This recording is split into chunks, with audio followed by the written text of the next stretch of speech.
लखनादौन के ग्राम मरहेटी में 13 ऐसे हितग्राहियों के बैंक अकाउंट में 25-25 हजार रुपए प्रधानमंत्री आवास योजना के पहुंच गए हैं, जिसकी जानकारी ना ही पंचायत को है और ना ही राशि डालने वाली संस्था जनपद पंचायत को पता है कि यह पैसा कहां से आया। अब जिम्मेदार अफसर मामले में जांच की बात कर रहे हैं। वर्ष 2011 के सर्वे के अनुसार आवासहीन परिवारों की पात्रता सूची तैयार हुई है।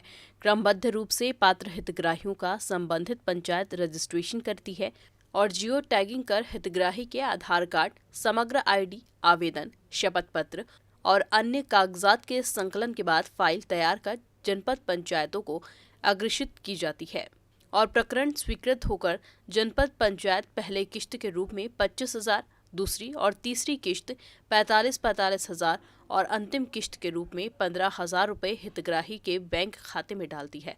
अभी जिस 13 हितग्राहियों के आवास हेतु 25,000 रुपये दिए जाने का मामला सामने आया है, इसमें ग्राम पंचायत बटका के द्वारा ही अपने अधिकारियों को शिकायत कर दी गई कि जिन 13 व्यक्तियों के आवास निर्माण हेतु 25,000 रुपये दिए गए हैं, उनमें से किसी का भी जियो टैगिंग नहीं हुआ है, न ही कोई कागजात उपलब्ध है, जबकि प्रधानमंत्री आवास योजना में बिना जियो टैगिंग के प्रकरण स्वीकृत हो ही नहीं सकते।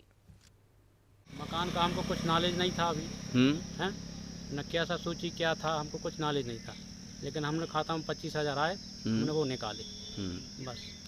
मटेरियल करवा लिया आपने? हाँ, मटेरियल अपने पैसों से निकाले हम। क्या जियो टैगिंग वगैरह कुछ हुई थी इसके पहले? कुछ उसके पीछे कुछ नहीं। रामफल को नाव से आवे, हमरो नाव से नहीं आवे, मतलब आवे अच्छा। मोड़ा के नाव से आवे। कितना पैसा आया? अब निकलो नहीं होने बाहर निकल गए हैं, सब का कहता है जब निकल आजकल में आन वालों। सीईओ जनपद ने भी स्वीकारा है कि जनपद स्तर पर भी कोई जियो टैगिंग नहीं हुई। फिर सवाल यह है कि खुद जनपद के अधिकारी स्वीकार कर रहे हैं कि जियो टैगिंग नहीं हुई, तो आखिर जनपद ने राशि डाल कैसे दी? जिन 13 हितग्राहियों के नाम पर राशि स्वीकृत कर दी गई, इनके नाम दूसरी सूची में अंकित है, जबकि अभी पहली सूची के 68 हितग्राहियों के आवास बनना शेष है, जो इस योजना के लिए पात्र हैं। जाँच हमें समझे में नहीं आ। कितने लोग हैं जी? 13 आदमी साहब। अच्छा, पंचायत वाले क्या कह रहे हैं? पंचायत वाले भी जो कह रहे हैं, हमें मालूम ही नहीं कि कहाँ से इनने केस का रख लिया है।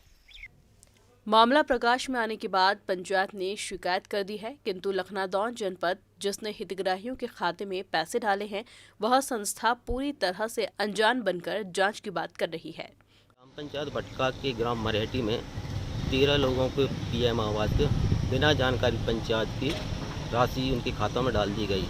इसका पता न जनपद बता रही है, न कोई बता रहा है। इसके लिए बहुत बड़ी विडम्बना है। इसके आने आवेदन जनपद को दे दिए गए हैं। सीओ साहब ने बोल दिए कि उसकी जांच कराई जाएगी, ये जांच का विषय है। मामला अभी भी संज्ञान में आया है, हम लोग उसकी जांच करवा रहे हैं। जैसे ही पता चलता है तो बताते हैं। तो है क्या मामला, क्या हुआ है जी 13 हितग्राहियों के साथ? अभी हितग्राही के साथ कुछ हुआ नहीं, रजिस्ट्रेशन जियो टैग किए गए हैं। पंचायत ये रजिस्ट्रेशन जियो टैग होते हैं, वो पंचायत के आईडी के थ्रू होते हैं। तो पंचायत का कहना ये है कि हम लोगों ने नहीं किया है, तो उसका हम जस्ट जाँच करवा रहे हैं कि किसने किया उनका जियो रजिस्ट्रेशन। जियो टैगिंग में क्या आधार कार्ड वगैरह सब एक फाइल बनती है?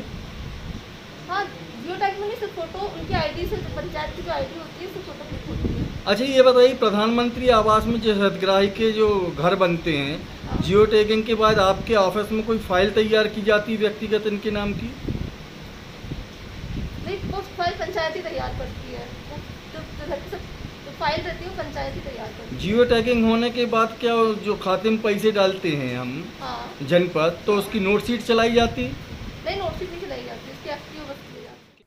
वहीं घोटाले में शामिल लोगों को बचाने के लिए सीईओ जनपद पंचायत लखनादौन ने शिकायतकर्ता ग्राम पंचायत बटका के रोजगार सहायक को ही नोटिस जारी करते हुए पद से पृथक करने की चेतावनी दिया जाना बौखलाहट भरा कदम माना जा सकता है।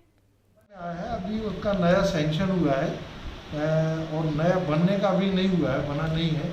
मेरे संज्ञान में आया, मैं उसकी जांच करा रहा हूँ और हितग्राहियों को बुला के पूछेंगे। चूँकि रोजगार सहायक कह रहा है कि मैंने भी उसकी जियो टैग नहीं किया है, हमारे जनपद स्तर भी नहीं हुआ है, वो किससे हुआ है। जब तक हितग्राहियों को बुला के उसकी क्लियर ना कर ले, हम उस पर अभी कुछ कार्रवाई आगे नहीं बढ़ा पा रहे। कितने हितग्राही हैं सर जिनका पैसा डाला? लगभग 13 का उन्होंने जानकारी दी है मेरे को। तो अभी ये उसका डल गया सर पैसा? फर्स्ट इंस्टॉलमेंट डल गई, उन पर रोक भी लगा दी है। उसमें कुछ कानूनी कार्रवाई FIR जैसी कोई प्रकरण दर्ज करवाए? पुख्ता कर लें हम उसको, किसने किया है जियोटैग, उसके खिलाफ फिर हम FIR करेंगे। 13 लोगों के खाते में लाखों रुपए ट्रांसफर हो जाने के बाद जांच की बात तो की जा रही है, किंतु जांच कितनी निष्पक्ष होती है ये देखना शेष होगा, क्योंकि जो जांच की बात कर रहे हैं वही लोग इस घोटाले की अहम कड़ी हो सकते हैं। Bureau report, Digiana news, Seoni.